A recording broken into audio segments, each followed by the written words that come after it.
Hello, welcome to Overview of the Standards, Three Dimensions of Science. I will be your session facilitator, and I am Tanjanika McKinney.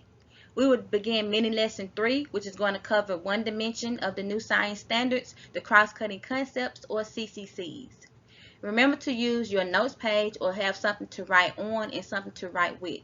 And you will also go to the additional resources tab so you can use the grade band reference of the cross-cutting concepts. And this is just going to be used to help guide you as we go through the meaning so you can have an understanding of that cross-cutting concept for your particular grade band. Okay, so let's get started. During this mini lesson, you will identify the key aspects of the cross-cutting concept as well as use strategies by using the cross-cutting concepts to launch lessons. Before you continue on, remember to have the cross-cutting concept grade band reference so that you can refer back to that looking at the general descriptions.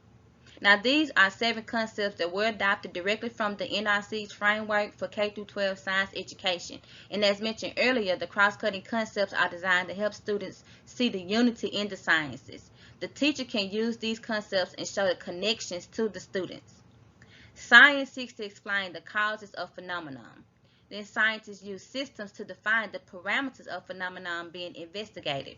Then patterns are used for evidence to support explanations and arguments for the cause of a particular phenomenon. Now, the cross-cutting concepts are important because they are applicable across all science disciplines, and they do facilitate connections, and they organize students' way of thinking. And they also support the understanding of the disciplinary core ideas or the content, and then they enrich the ability with science engineering practices or the SCPs. Teacher prompts using cross-cutting concepts can lead to student responses using cross-cutting concepts. So the teacher will provide the prompt with using the selected cross-cutting concept. The students will begin to reason using that selected cross-cutting concept. And the students will then use that cross-cutting concept to structure their response. Their response will then inform instruction, and it also informs the structure of the students' conceptual models. So it's going to help students organize their thinking when it comes to the particular science content that they are learning. And using cause and effect, systems, and patterns is an effective way to organize the cross-cutting concepts in a way that helps both the teachers and students to more effectively make sense of phenomenon. Cross-cutting concepts can be used to structure questions specific to cause and effect, systems, and patterns that prompt students to make sense of phenomenon. So next, we'll look at sample prompts that focus on causality, systems, and patterns that allow our students to make sense of the phenomenon that is presented. So let's begin with the first sample with teacher prompt students. We'll use the phenomenon of water appears on the outside of a glass of iced tea.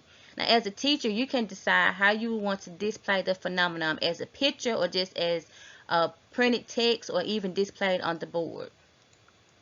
The cross-cutting concept focus would be cause and effect. And here's a sample question. What causes the water to form on the glass?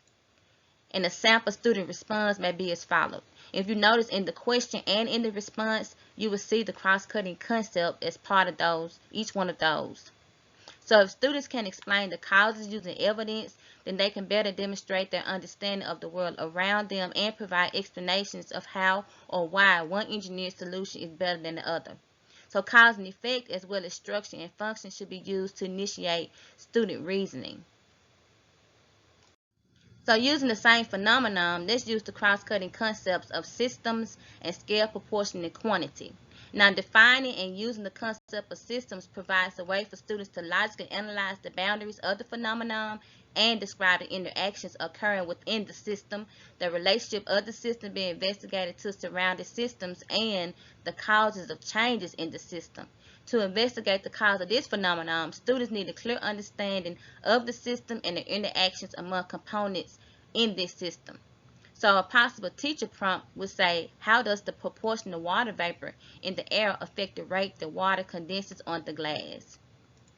And your possible student response, remember, is also going to contain the cross-cutting concept.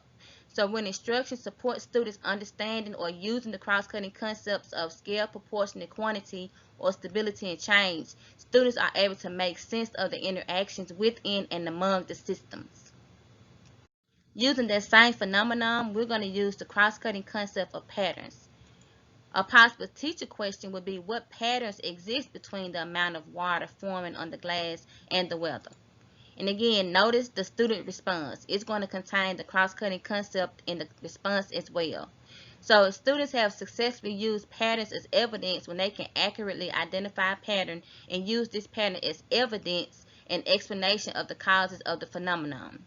Often phenomena are observable patterns occurring in nature. For example, clouds that often form near mountaintops or trees are smaller at higher elevations. When instruction supports students using the cross-cutting concept of patterns for evidence to support explanations, students are better able to make sense of the conditions necessary for the phenomenon to occur. So the mini lesson activity, you're going to complete an activity similar to the examples that I just showed you. You're going to use the phenomenon that's given. It may be a picture or it may just be a description. And you're going to develop some possible teacher questions by selected cross-cutting concept. And then you're also going to provide some student responses to that particular prompt. Additional resources will include the cross-cutting concept grade band reference. And you will also have a cross-cutting concept prompt. So some possible questions teachers can use as an assessment when utilizing the cross-cutting concepts. And there's also a link provided that will give you more resources on this dimension of the cross-cutting concepts. If you have any questions or want more information on the overview of the standards, the 3 dimensions, you may contact me at the address listed or our science director, Dr. Kevin Gaylor.